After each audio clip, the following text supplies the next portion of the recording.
considered in your House Committee on Elections last week. Is that correct? Yes. And you're the chairman of that committee, correct? Yes, sir. Okay. And as I review the bill, it seems that both the Senate Bill 7 and House Bill 6 have identical captions. Is that correct? Now they do. Yeah, now they do. After we did a committee substitutes of 7, now it has the same caption. So yes. Yes, sir. Okay.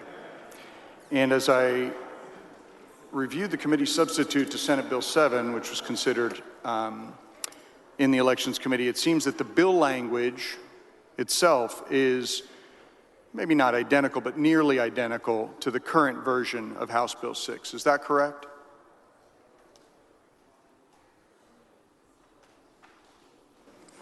I'm under the impression of the same thing. Yes, sir.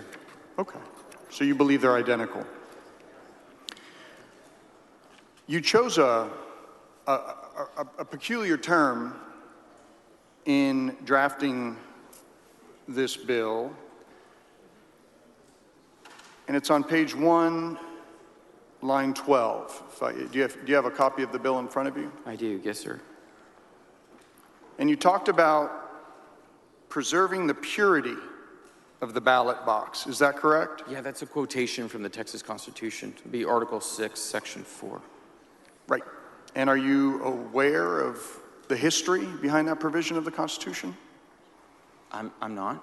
Okay. Are you aware that references to, quote, purity of the ballot box used throughout this country's history has been a justification for states to disenfranchise groups they deem unfit to vote or somehow lacking? I didn't know that. I thought it meant... Mr. Speaker. Mr. Anchía. Can you kindly direct our guests in the gallery to refrain from outbursts? The chair will remind members, guests in the gallery to refrain from outbursts. This is your first warning. Please contain yourself. Thank you, Mr. Speaker.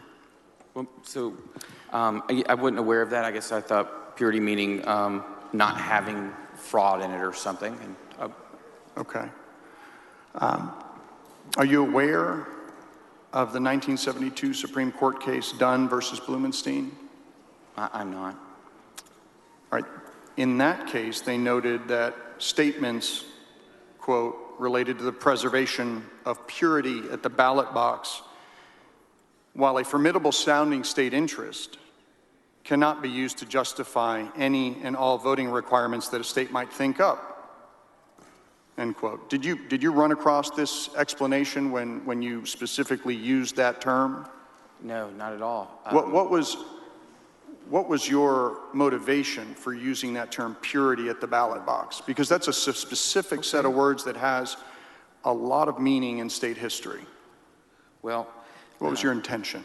I'm going to answer for you. You know, you may have figured out by now I really like the state constitution, and I think as a legislative body, just as Congress should, they should be looking for their authority from their charter, from the thing that gives them power.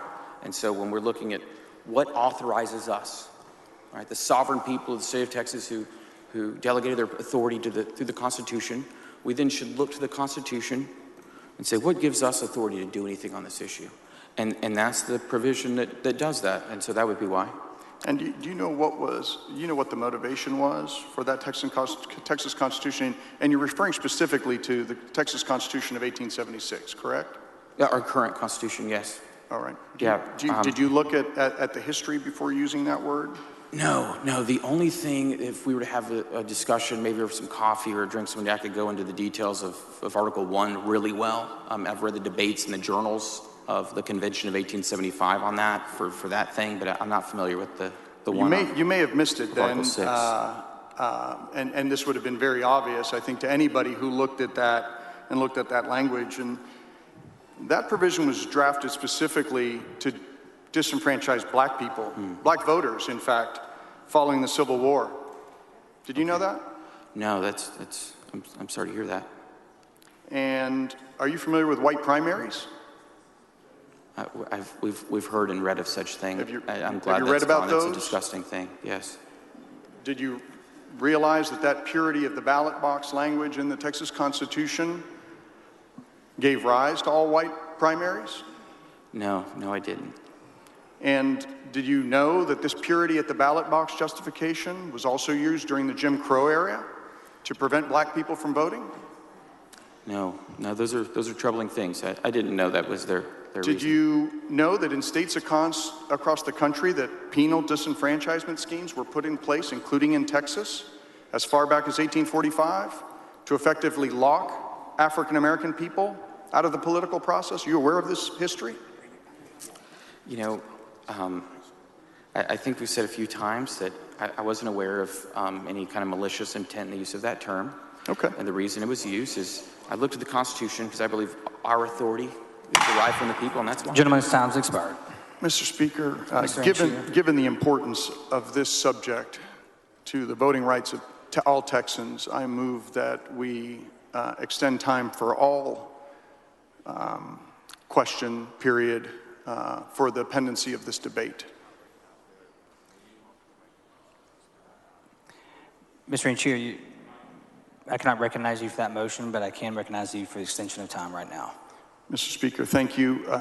I therefore move that the gentleman's time be extended. A third extension does require unanimous consent. Is there objection? Chair hears none. The gentleman's time is extended. Thank you, Mr. Speaker.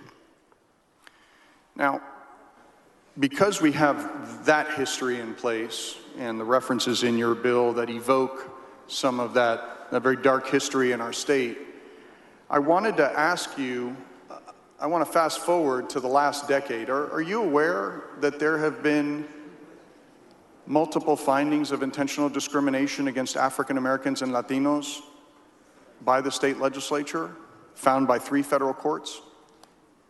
Yeah, I don't know the numbers, but I believe you said it. By the way, I'd be totally fine with an amendment to maybe strike the word purity and say integrity or something, if you want to offer that. Okay. No, I was just curious, because I think language is important, and the language you chose to use in this bill might reflect on one's intent, because if you are a student of the Texas Constitution, as you said you were, I think that might be probative, and that's why I wanted to ask those questions. Because of the history that we just outlined, that you said you were generally aware of, you weren't exactly sure of the number of times, I will tell you that in the D.C. Circuit Court, in an El Paso court, and in a 3-judge panel composed of 2 Republican appointees and 1 Democratic appointees, there were findings of intentional discrimination against the Texas legislature, specifically against communities of color. So in light of that history, can you tell me why you did not do a racial impacts analysis on how this legislation would affect people of color? Well, Representative, you had asked if I was familiar with it. And when were those, by the way? Because I wasn't, and so... I'm sorry. It was from 2010 to 2020, in the last decade. Yeah.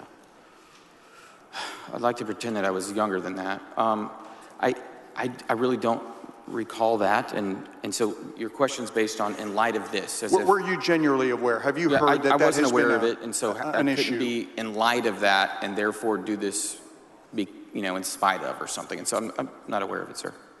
Okay.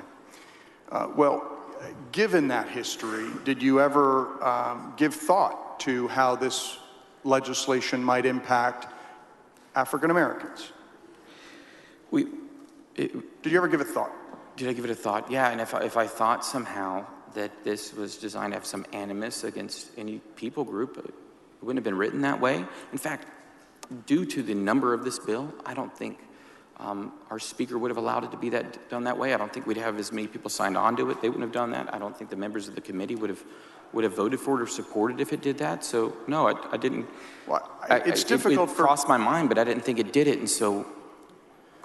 So as a result, in an effort to make sure that there was, forget the intentional discrimination that occurred in Voting Rights Matters during just the last decade, did you worry that there might be a discriminatory effect, even if you thought there was no discriminatory intent? Because under Section 2 of the Voting Rights Act, we have a discriminatory effect standard. Did you ever look to see if there might be or solicit a third-party analysis or any third-party testimony about the racial impact of this bill? You know, what I can tell you is in crafting it, there were things that people had proposed and brought us, and when I read those things, I thought, man, that I don't like that. That looks bad, and so we rejected it. Does that make sense? Because you didn't like it. No, because I'm thinking, no, these are bad things. These are things that I actually thought might have And what does bad mean to you? something that would have a disparate impact on somebody, something that could go, hey, you know, that I think that's wrong. And how did you make that call? Just kind of by your heart, kind of a gut feeling. It was your gut feeling, right? It was, you know, you may not have known, but you just thought it was your gut feeling that, hey, that feels bad to me, and I don't want it to be in my bill, right? Is that what you're saying? You know, from people that we talked with, there's lawyers. Is that what you're saying? Like you said, it came from your gut, and you thought begin, there's some stuff Okay. that would be bad. So here's how right? it begins. Mr. Anchía, if you allow me to answer the question, please. Well, I'd so love you for look you to at it and you answer go, the man, you know, I don't question like that. that And is being asked. I'm going to go talk to and I'm going to say your words back. And I'm going to go talk to other you. members about it because you're construing it. Let me finish. You see something, you go, man, I'm not sure about that. That happens in this chamber all the time. And then we go and talk to people. Go, hey, I think maybe that's not good. You agree? And then other people say, yeah, and so that's why I wouldn't have come in. And so to whom in the chamber did you discuss these things? You know, members of the committee and friends and other people, yeah. So you asked members of the committee if proposals might have a disparate impact on Latinos and African Americans. Is that what you're saying to the body? No, not like that. What I'm saying is, do you know, hey, I'm not sure about this. Is that bad? And you know, maybe they'd agree. And what was their analysis when you asked them? I'm not saying any of this is about some racial impact. What I'm saying is whether we thought, maybe, you know, I don't think that actually helps people. But the question was specifically about Section 2 of the Voting Rights Act and not discriminatory effect, but intent, but rather discriminatory effect. So I don't recall you mentioning. I don't recall you mentioning. I've allowed you to finish your Section 2 of the Voting Rights Act. So I'm sorry. I have allowed you to finish your answers. So if you can allow me to restate my question again. Is it on the bill? You said you were, for lack of a better term, deciding what would go in and not go in to the bill based on your gut feeling.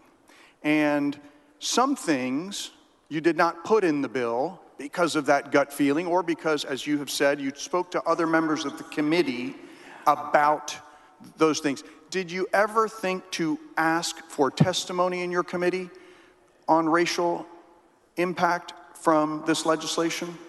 Will you allow me to answer your question?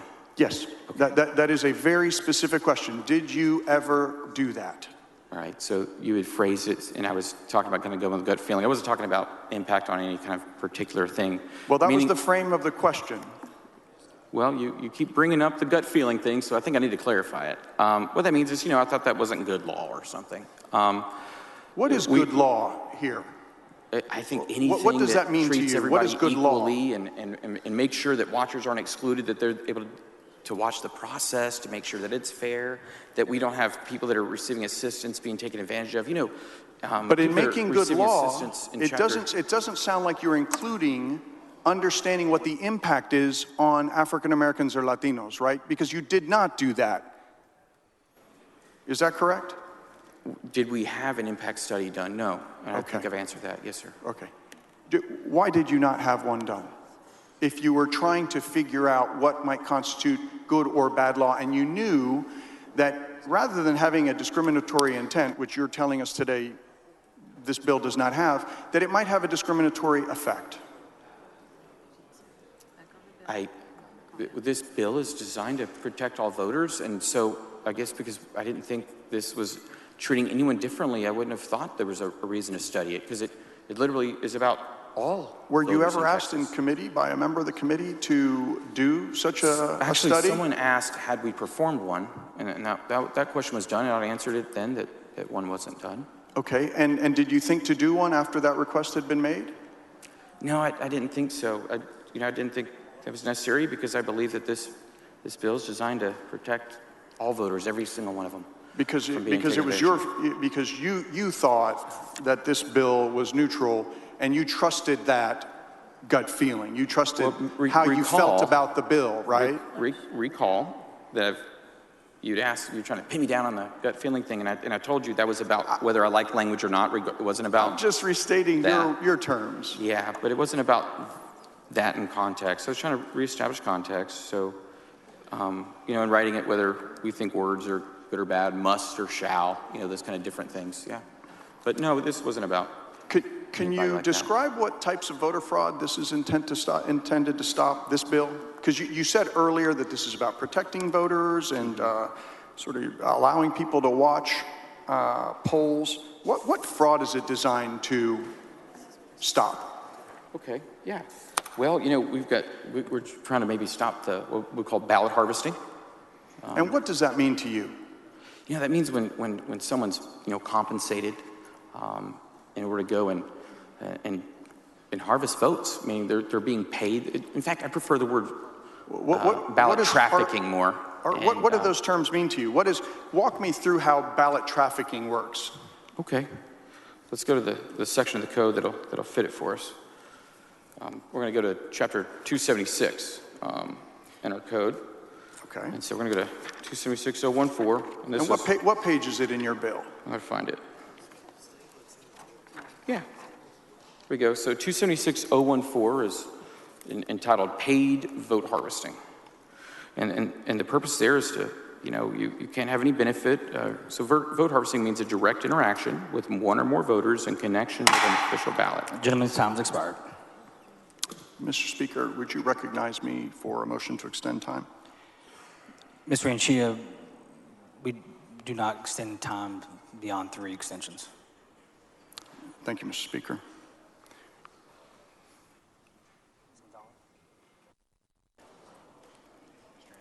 Mr. Anchía, for what purpose? Thank you, Mr. Speaker. Will the gentleman yield for additional questions? Would the gentleman yield for questions? Yes, sir. The gentleman yields. And thank you, Mr. Speaker, for allowing us to continue this dialogue. Mr. Kane, I don't know, you probably don't know this, and if you can confirm it for me, my dad doesn't speak very good English because he's an immigrant. Did you know that? I didn't know that about your father, sir. Yep. Do you know how many people in Texas are speakers of a non-English language? I'm unaware. 8.6 million. They need help when they vote. So do you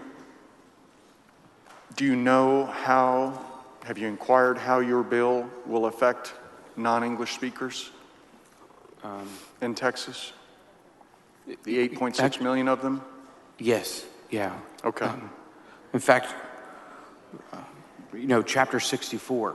What page are you looking at? Oh, I'm just going to the election code. I'm sorry. Okay. Chapter 64 of the election code speaks to assistance of voters, and a person that's eligible to receive assistance is someone that needs help writing their ballot or reading it. And what this bill does for them is we want to make sure no one takes advantage of them.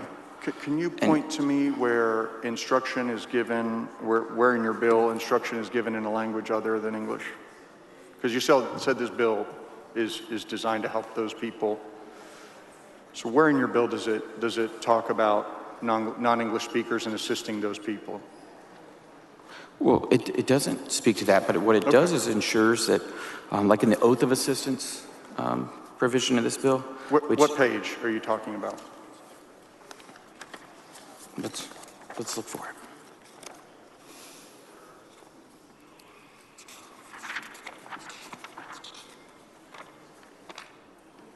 Yeah, there we go. We're on page 10, but this section begins at the top of 9, so it's section 4.02. And in chapter 64.031 of the election code, I believe sets out those who qualify to receive assistance. What line of your bill is that? Okay. Of what? What you're referring to. You said in your bill, and you directed me to page 10. What line are you referring to? Yeah, we're going to be at section 4.02. So going below section 4.02, so that's page 9, line 25. Page 9, line 25. Go on. Yeah. Okay, so that's why we're amending this existing oath, you know, to make sure that people who are eligible for assistance, that no one pressures them or, you know, or maybe takes advantage of them. Someone that maybe is unable to properly or to read the ballot in the language that it's written in. Because under chapters... And is that oath in a language other than English? Or is there a provision in your bill related to that? No, but I'm not opposed to ensuring that the Secretary of State makes sure they write the oath in more than one language. That sounds like a good thing. Do you have any data on how the provisions of your bill would impact non-English speaking voters? Well, here's how I know it would impact voters. You know, so eligibility for assistance. I'm specifically referring to non-English speaking voters. I think you're trying to answer a different question well, than what hold I'm on. asking. This is about this. Listen. So, it's section 64.031 says a voter is eligible to receive assistance in marking the ballot, as provided this chapter, if the voter cannot prepare the ballot because of a physical disability that renders the voter unable to write or see, or an inability to read the language in which the ballot is written. Right? My question related to data. Have you looked at any data on how your bill? I mean, have you solicited testimony? Have you asked for a study? Have you asked the Secretary of State for data? Because it's not specifically about the provision you're referring to, but how your bill would impact non-English speaking voters. Have you done any of the things that I just described? No, sir. I didn't hear anybody during the testimony mention that. But you know, I don't think it's a bad idea that we ensure that the oath of assistance is in more than one language. I mean, this is a diverse state. Okay. Now, your bill significantly increases the role of poll watchers at polling locations. Is that correct? I don't think it significantly increases the role at all. Does it? So it doesn't increase the role at all in your opinion. It doesn't change existing law to. Well, we change existing law to give that poll worker more power. That's correct. It does not at all. Okay. At all. So, Chapter 33, by the way, is entitled Observers, but it's all about watchers. Actually, observers is a federal law term for some reason, you know. But we're on watchers, and it doesn't. And so, under current law, an election judge has complete authority over poll watchers. Correct? Yeah, they've got the. And under your they're bill, the boss at the polling location. They would no longer have that authority. Correct? No, I don't think it changes their authority or anything. We're really clarifying it, you know. For example, this bill makes sure that a watcher who's appointed and properly there, they can't just be removed for any other reason. But to clarify that, we've got some amendments today that we'd like to offer that make sure to clarify, you know. Is that Representative Click? I'm sorry, I couldn't understand who you were referring to. Oh, I've got an amendment as well. You have an amendment. That'll make sure to kind of clarify that'll clarify, you know, that they can obviously be removed for violation of 276. We got one that wants to be very clear that, hey, you can call the police to have them removed for breaches of the peace. And by the way, they're not even allowed to communicate to a voter in the code. I don't know if you're aware of that. Watchers, it's illegal for them to even talk to a voter, you know? And we've got some that want to clarify, you know, that also means you can't harass them. So I agree to that. Let me ask you, on page 5, line 18, where you discuss removal of the watcher from the polling place, you put limitations on the presiding judge's ability to remove the watcher on line 19, where you say that the judge may remove the watcher from a polling place only if the watcher engages in activity that would constitute an offense related to the conduct of the bill. So that changes the authority of the watcher vis-a-vis current law, does it not? I think it's clarifying what the existing law is, but we also have, I've seen some amendments we're working on that would say, or of this code, you know, a violation of the code, to kind of really further clarify that. I think that's already their power. But let's be clear about this. Mm-hmm. Under current law, the election judge that otherwise has the power of a state district judge, you're aware of that, correct? Yes. Okay. Would have complete authority over the poll watcher to make sure that they could conduct the election. And here, you are placing a limitation and saying that the election judge can only remove a poll watcher under a very specific set of circumstances. Isn't that right? Mm-hmm. Yeah, you know, So is that yeah, as in yes? So the overarching goal of this bill is to... Wait, just help me out. Did you say yeah, as in yes, at the beginning of your answer? Yes, and it's Okay. because the overarching goal of this bill is to Excellent. instill the trust in the electoral system, and that's why we're ensuring that watchers can do what they were, appointed to do. Thank you for your answers, Mr. Kane. Thank you, sir.